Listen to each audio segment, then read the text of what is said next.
أعوذ بالله من الشيطان الرجيم بسم الله الرحمن الرحيم বাংলাদেশে ইসলামী সমাজ বিনির্মাণের অতন্ত্র প্রহরী শহীদ ঈদগাহের পাহারাদার বাংলাদেশ জামাত ইসলামী খুলনা 5 আসনের এমপি প্রার্থী বাংলাদেশ জামাত ইসলামী কেন্দ্রীয় সেক্রেটারি জেনারেল জননেতা জনাব অধ্যাপক মিয়া গোলাম পরোয়ার সাহেবের আগমন উপলক্ষে আজকের এই পথসভার সংগ্রামী সভাপতি জননেতা জনাব আব্দুল গফুর সাহেব মঞ্চে উপস্থিত আছেন। বাংলাদেশ শ্রমিক কল্যাণ ফেডারেশন খুলনা জেলা শাখার সংগ্রামী সভাপতি জনাব কাউসুল আজম হাদি মঞ্চে উপস্থিত আছেন।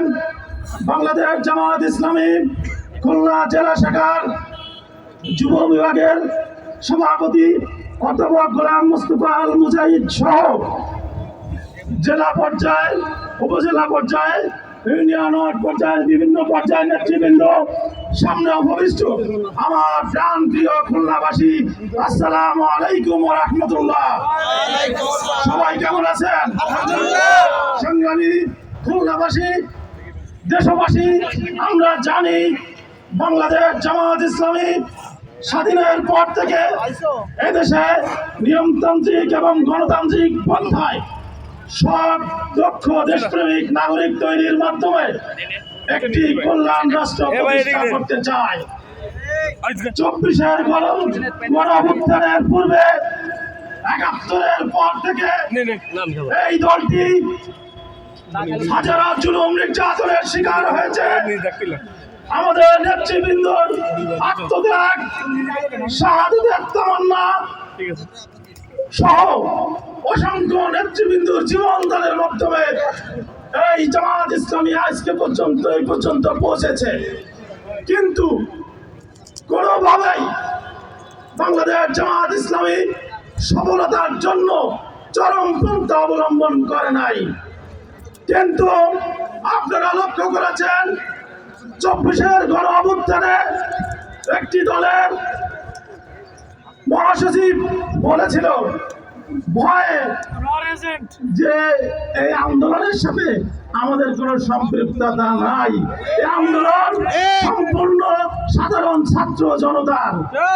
কিন্তু গণ অভ্যুত্থানের পরে মনে হয়েছে যে তারা এই আন্দোলন করেছে এবং সেই দল মনে হয় ক্ষমতায় চলে গেছে। তাদের ষড়যন্ত্র এদেশের মানুষের উপরে জুলুম নির্যাতন, গুম, পাথর দিয়ে মানুষ হত্যা, এগুলো প্রমাণ করেছে যে তারা কত নিকৃষ্ট এবং ঘৃণ্য।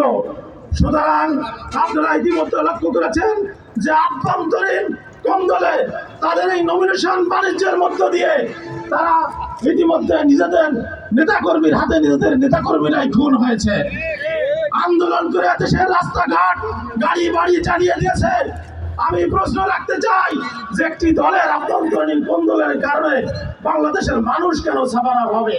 সুতরাং যে দলের কাছে তাদের নেতাকর্মীরাই যাদের নিরাপদ না, সে দলের কাছে কিভাবে বাংলার মানুষ নিরাপদ?